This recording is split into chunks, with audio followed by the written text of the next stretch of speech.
अस्सलाम वालेकुम व्यूअर्स, आज मैं आपके साथ कीमा कचौरी की रेसिपी शेयर कर रही हूँ। अगर आपको मेरी रेसिपी अच्छी लगे तो प्लीज़ मेरी वीडियो को लाइक करें और मेरे चैनल को सब्सक्राइब करें। फिलिंग के लिए मैंने पैन में 3/4 टेबल स्पून ऑयल डाला है और साथ ही मैंने 400 ग्राम कीमा डाल के मैंने इसको फ्राई करना शुरू किया। इसमें मैंने 1 टेबल स्पून अदरक लहसुन का पेस्ट डाला है। यहाँ पर मैंने कीमे को 3 से 4 मिनट तक फ्राई किया है।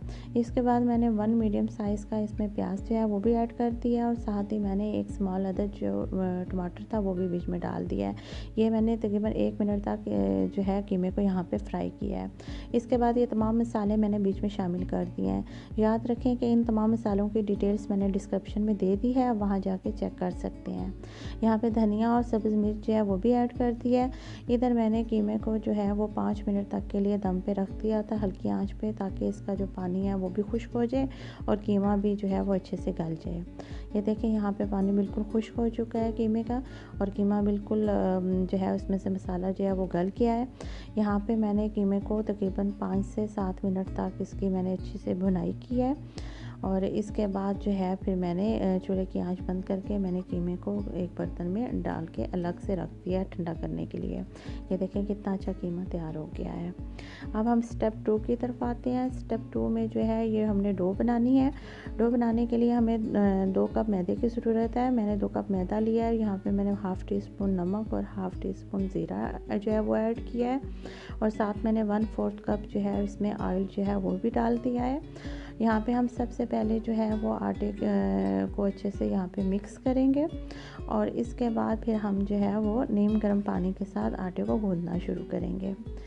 ख्याल रखें कि आपने जो आटा है वो आपने ज़्यादा सख्त नहीं गूंदना है, क्योंकि सख्त आटे की वजह से जो है ये अच्छी कचौरियाँ जो हैं वो नहीं बनती हैं, वो सख्त बनती हैं, क्रिस्पी नहीं बनती हैं।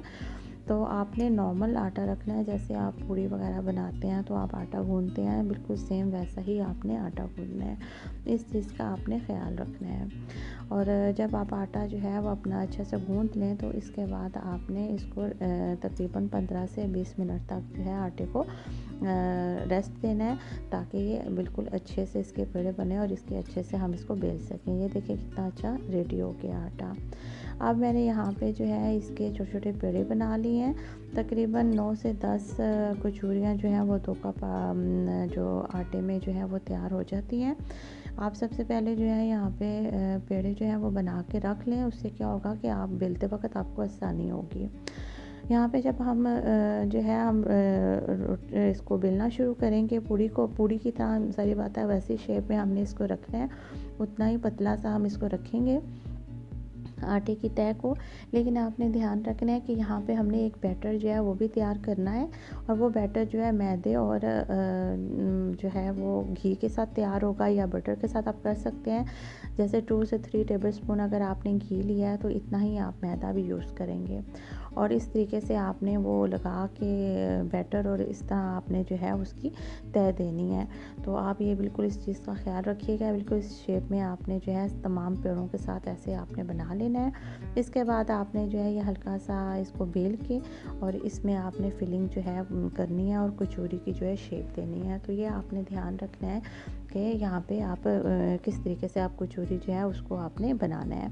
यहाँ पे मैंने 2 तरीके बताए हैं कचौरी बनाने के। एक तो मैंने जो है वो नीचे रख के आपने देखा है कि उस तरीके से मैंने बनाया है, शेप दी है, और एक आसान तरीका जो कि मैं अमूमन खुद बनाती हूँ हाथ पे रख के, जल्दी से, मुझे ये ज़्यादा ईजी लगता है। लेकिन मैंने आपको दोनों स्टेप बता दिए हैं, जो आपको बेहतर लगे आप उस तरीके से कचौरी जो है वो उसकी शेप दे सकते हैं। और दोनों की ही सेम ही जो है वो तरीका है, तकरीबन ये मुझे ज़्यादा इजी लगता है। जो आपको बेहतर लगे आप वैसे बना सकती हैं। और यहाँ पे जो है ये आप तमाम कचौरियाँ जो आप तैयार करके तकरीबन 5 मिनट तक आप इसको रेस्ट दें। इसके बाद आपने फ्राई का अमल जो है वो करना है। ये ख्याल रखना है कि आपने हल्की आंच में जो है ये कचौरी को फ्राई करना है।